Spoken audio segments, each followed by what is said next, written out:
రాజకీయాలంటేనే వాడుకోవడం. ఈ వాడక ఎలా ఉంటుందో చంద్రబాబు నాయుడు చూసి ఎవరైనా నేర్చుకోవాల్సిందే అన్నట్టుగా సాగుతుంది వ్యవహారం. తాజాగా ఆయన ఉపాధ్యాయ నియామక ప్రక్రియలో ఉద్యోగాలు సాధించినటువంటి వాళ్ళను కూడా ఎలా తనకు అనుకూలంగా మలుచుకోవాలనే దానిలో తల మునకలై ఉన్నారు. అందుకు తగ్గట్టుగా వివిధ ఏర్పాట్లు చేస్తున్నారు. అందుకోసం ఈ నెల 19ని ముహూర్తంగా నిర్ణయించారు.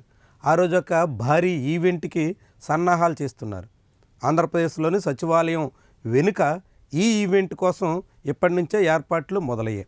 రాష్ట్ర వ్యాప్తంగా డిఎస్సి 2025లో ఉద్యోగాలు సాధించినటువంటి 16,000 మంది ఉపాధ్యాయుల్ని నేరుగా ఆంధ్రప్రదేశ్ సచివాలయం దగ్గరికి సమీకరించబోతున్నారు. అందుకు తగ్గట్టుగా ప్రతి మండలం నుంచి ఏర్పాట్ల ప్రక్రియలో యంత్రాంగం ఉంది.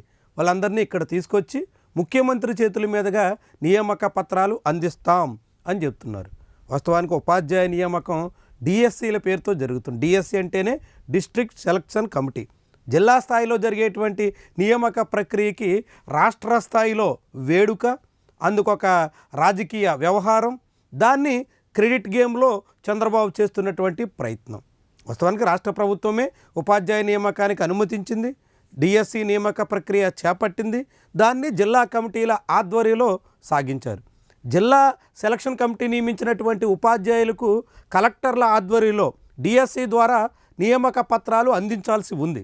కానీ చంద్రబాబు అందుకు విరుద్ధంగా మొత్తం అన్ని జిల్లాల ఉపాధ్యాయుల్ని నేరుగా అమరావతికి తరలించి అక్కడే నియామక పత్రాలు అందించే ప్రక్రియకు శ్రీకారం చుట్టడం ఒక రాజకీయ వ్యవహారంగా సాగుతోంది.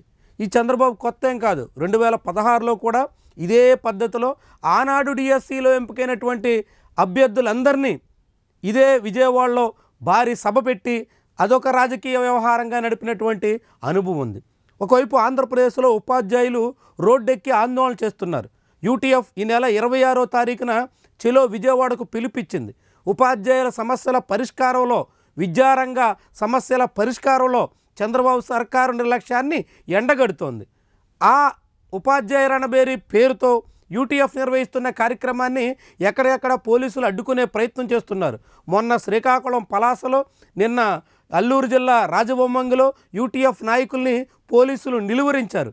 ఇట్లా ఉపాధ్యాయులు తమ ఆందోళన మీద రోడ్డెక్కి సమస్యలు పరిష్కరించమని ప్రభుత్వం మీద ఒత్తిడి తెస్తున్నటువంటి దశలో ఆ సమస్యల పరిష్కారానికి ప్రయత్నం చేయాల్సిన ప్రభుత్వం అందుకు విరుద్ధంగా ఇప్పుడు ఎంపికైన ఉపాధ్యాయులతో పొలిటికల్ ఈవెంట్ నిర్వహించే ప్రయత్నంలో ఉండడం ఆసక్తికరంగా కనిపిస్తోంది.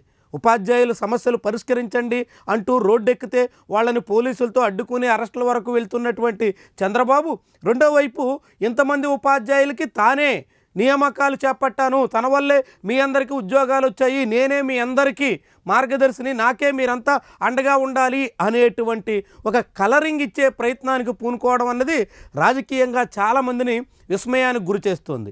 ఎక్కడైనా ప్రభుత్వ ఉద్యోగ నియామకాల ప్రక్రియ అది రాజకీయంగా కాకుండా అధికారయుతంగా జరుగుతుంది. అధికారులు ఎంపిక పరీక్షలు పెడతారు, అందులో ఎంపికైనటువంటి వాళ్ళ అర్హతను బట్టి నియామక ప్రక్రియ జరుగుతుంది. ఇది అన్ని శాఖల్లోనూ జరిగే వ్యవహారమే.